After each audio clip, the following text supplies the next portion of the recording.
Salam, hər vaxtınız xeyir. Növbəti dərsimizə xoş gəlmisiniz.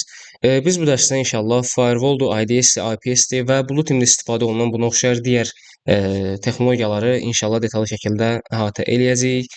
Bildiyiniz üzrə bundan öncəki dərslərdə biz Network Fundamentals-ı tamamilə əhatə eləmişdik. Artıq yavaş-yavaş bir neçə mövzu qalıb ki, onları da əhatə elədikdən sonra ilk olaraq Offensive Security-nin praktikasını keçəcəyik, hansı ki, orada biz müxtəlif toolları əhatə eləyəcəyik.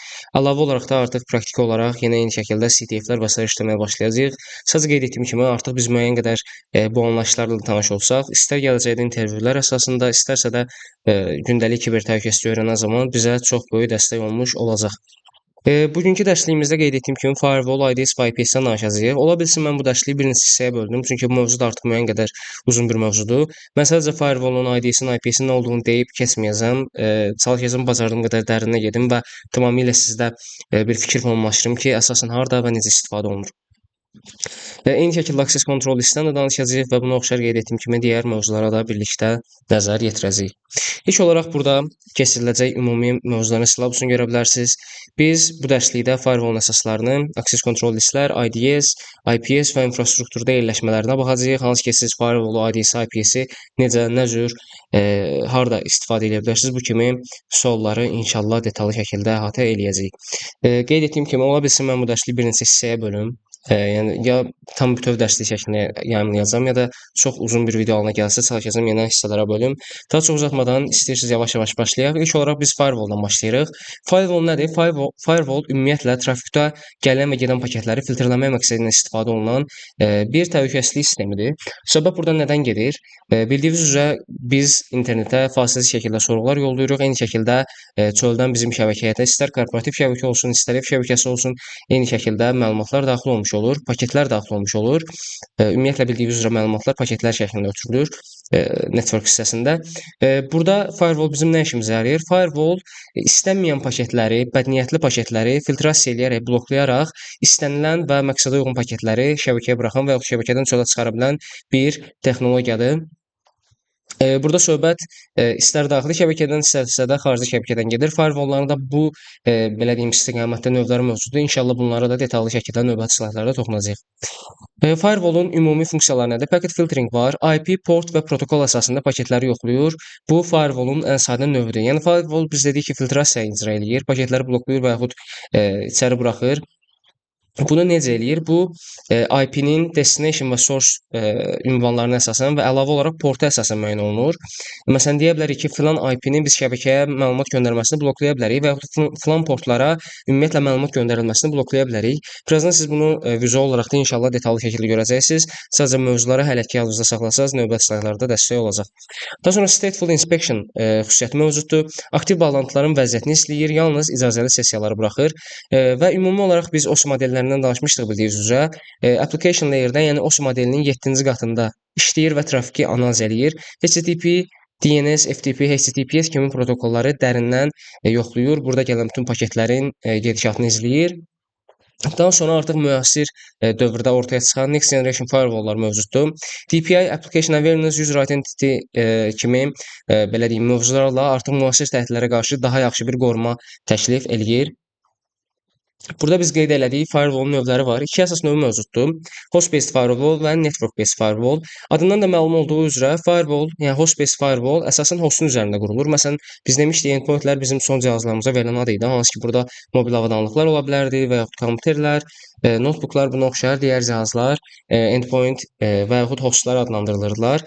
Host-based firewalllarda eyni şəkildə spesifik olaraq host cihazının üzərində qurulan, məsələn, sizin kompüterinizin özünün üzərində qurulan firewalllar idi. Yəni fərdi şəkildə həmin serverə və yaxud həmin kompüterə quraşdırılmış olurdu. Burada siz özünüz də yoxlaya bilərsiniz ki, Windows-un yeni versiyalarında artıq firewall özünün içində quraşdırılmış olaraq gəlir. Windows Security yazsaz detallı şəkildə buna özünüz də göz gəzdirə biləcəksiniz. Burada real nümunələr yenə eyni şəkildə verilir. Windows Defender Firewall bunun ən geniş yayılmış nümunəsi ola bilər. Windows sistemlərə daxil olan standart host firewall-dur. GPO ilə mərkəzləşdirilmiş idarə etməni mümkün edə bilir. Bu aktiv direktor ilə bağlı bir anlayış idi. Yəni eyni şəkildə o vasitə ilə də biz bunu mərkəzi olaraq idarə edə bilərik. Burada ümumiyyətlə firewall-un aid mövzular haqqında biraz məlumat verilib. Use case burada qeyd olunub. Biz demişdik ki, məsələn, firewall-lar necə işləyirdi? IP, destination və source port adreslərinə baxırdı və əlavə olaraq portlara görə filtrasiya prosesini icra edirdi. Burada məsələn bir use case nümunəsi görə bilərik. Bir şirkətin developer serveri şəbəkə firewallu arxasındadır, lakin eyni zamanda Hostbase IP tables qaydaları ilə yalnız 22-ci portu, hansı ki bu SSH-ə bərabərdir və 443-cü portu, hansı ki bu da HTTPS protokoluna bərabərdir, portlarına icazə verilir. Bu şəkildə daxili şəbəkədən gələn hücumlar da bloklanır və lateral movement ssenarisine qarşı effektiv müdafiə təmin olunmuş olur. Hostbase firewall şəbəkə firewallu keçmiş daxili təhdidlərə qarşı son müdafiə xəttidir. Biz növbəti slaytlarda eyni şəkildə firewallun ID-sin və IP-sin şəbəkədə hansı hissələrdə quraşdırılacağına da geniş şəkildə toxunmuş olacağıq. Əlavə olaraq gəlir network based firewall. Network based firewall isə birbaşa networkun daxilində olan bütün cihazları qorumaq məqsədi ilə və network üzərində gedib və gələn bütün paketləri analiz etmək məqsədi ilə quraşdırılmış bir firewalldur. Host based firewall kimi fərdi olaraq hər bir cihaza quraşdırılmır. Bunun əksinə birbaşa qeyd etdiyimiz kimi şəbəkənin infrastrukturunun üzərində quraşdırılmış olur. Burada xüsusiyyətlər qeyd olunub. Şəbəkə perimetrinə yerləşdirilir. Bütün şəbəkə trafikinin mərkəzli şəkildə idarə edilir. Hardware və ya virtual appliance kimi olur. Yüksək throughput üçün optimallaşdırılıb. Məsələn, burada siz real məhsulları görə bilərsiniz. Fortinet, FortiGate firewallundan çox güman keçirmisiniz. Eyni şəkildə Cisco ASA firewallunda eşitmiş olarsınız. Əlavə olaraq Palo Alto Networks firewalllar mövcuddur və hal-hazırda yavaş-yavaş istifadə olunmağa başlayan Checkpoint Next Generation firewallda nümunə kimi göstərmək olar. Əlavə olaraq bunların hər biri, məsələn, bildiyiniz üzrə hardware şəklində gəlir. Siz bunun yerinə PFSS-dən də istifadə eləyə bilərsiniz. Bu tamamilə ödənişsizdir. Bunları sizə hər biri üçün lisenziya və avadanlığa ayrıcalmağınıza ehtiyac olur. Burada da yenə eyni şəkildə bir tərif verilib. Şəbəkə infrastrukturunun perimetrində yerləşdirilən bütün şəbəkə trafikinin mərkəzli şəkildə idarə edən hardware və ya virtual cihazlardır. Qeyd etdiyimiz kimi ilk göstərilən 4-ü tamamilə hardware halındadır. Yəni fiziki avadanlıqdır. Son olaraq isə proqram təminatıdır və yaxud da virtual cihaz kimi də istifadə oluna bilər. Bu isə ödənişsiz şəkildə istifadə oluna bilir. Burada eyni şəkildə siz bir use case görə bilərsiniz. Özüm bacardığım qədər bu prezentasiyada use case-lər qoymuşam ki, izah olunan mövzular havada qalmasın, müəyyən qədər tətbiq sahələri ilə də tanış olasınız. Məsələn, bir bankda deyək Palo Alto Next Generation Firewall-dan istifadə edilir. Firewall bütün internet trafikini yoxlayır, application level visibility-ni təmin eləyir, yəni applikasiya səviyyəsindəki görünürlüyü təmin eləyir. Məsələn, sosial media trafiki HR departamenti üçün icazəlidir, lakin mühəndislik şəbəkəsi üçün bloklanıb. Məsələn, mühəndislik sahəsində çalışan birinin gün ərzində sosial mediaya ya əl çatması belə deyim, ehtiyac olan bir şey deyil və gündəlik produktivliyi aşağı salır. Məsələn, deyək, belə bir situasiyada mühəndisliyin bu icazələrini bloklaya bilərlər.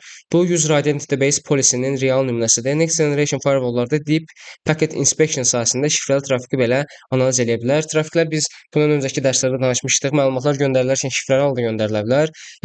Next Generation Firewall-larda şifrəli trafiki belə analiz eləmək xüsusiyyəti mövcuddur. Standart firewall-larda isə şifrəli trafiki analiz etmək biraz daha çətin məsələdir. Keçək növbəti slaydımıza. Burada firewall-un ümumi qaydalarından danışdıq. Biz demişdik, bu gördüyünüz ümumiyyətlə table, belə deyim, access control list olaraq da adlandırıla bilər. Hansı ki icazələri biz buradan idarə eləyirik. Məsələn, gördüyünüz kimi 192, 168, 1.0 və 24 subnetində olan bütün IP-lərin bu IP-yə soru göndərən zaman və 443-cü portdan istifadə edən zaman keçid etməsini biz burada qeyd etmişik. Yəni buradan artıq bu IP-yə hansısa bir soru gələn zaman bu paketlər buraxılacaq və problemsiz şəkildə digər istifadəçiyə keçə biləcək. Lakin deyək, məsələn, hər hansı bir IP-dən spesifik olaraq 10.005 IP-sinə gələn biz bütün TCP/80 portunda olan sorğuları avtomatik şəkildə ləğv eləmiş oluruq. Hansı ki, biz xaricdən gələn hər hansı bir IP-nin HTTP trafikinə icazəsini belə deyim, bloklayırıq. Burada digər nümunələrdə eyni şəkildə görə bilərsiniz. Firewall qaydalarının sırası kritikdir. Yanlış sıralama təhlükəsizlik boşluğuna səbəb ola bilər. Yəni burada gördüyünüz bütün verilən access kontrollar bir-biri ilə müəyyən qədər əlaqə içində olmalıdır ki, hansısa bir boşluq yaranıb daha sonra bizim üçün problem yaratmasın. Daha sonra biz access control listindən danışmışdıq. Yəni eyni şəkildə burada detallı şəkildə tərif verilib. Access control list şəbəkə cihazlarında hansı ki router, switch, firewall bunlara nümunə kimi göstərilə bilər. Trafikin icazə verilməsi və ya rədd edilməsi üçün istifadə olunan sıralı qaydalar toplusudur. Biz burada onun bir nümunəsini görmüş olduq. Cisco platformalarında iki əsas növü mövcuddur. Standart access control list, burada hansı ki yalnız source IP əsasında proses baş verir və extended access control list. Və bu gördüyünüz nümunə məsələn extended access control listdə bir nümunə kimi göstərilə bilər. Hansı ki burada source destination IP-lər, portlar və istifadə olunan protokolların əsasında idarə edə bilirik. Burada məsələn eyni şəkildə qeyd olunub, yalnız source IP ünvanına əsasən filtrləyir, sadə, lakin məhdud nəzarət imkanı verir. Trafikin mənbəyini yoxlayır. Məsələn deyək ki, spesifik olaraq bu IP-dən gələn bütün sorğuları blokla. Extended access control listədə biz demişdik ki, source IP-yə, belə deyim, IP destination-a, protokola və porta əsasən bir filtrasiya prosesini icra eləyir və əlavə olaraq burada name.acl deyilən bir şey var. Nömrə vəzinə ad ilə müəyyən edilir. Nömrə dediyimiz burada IP dəyəridir. Daha çox oxunaqlı və idarə olunandır. Həm standart, həm də extended ola bilər. Burada eyni şəkildə nümunələri detallı şəkildə görə bilərsiniz.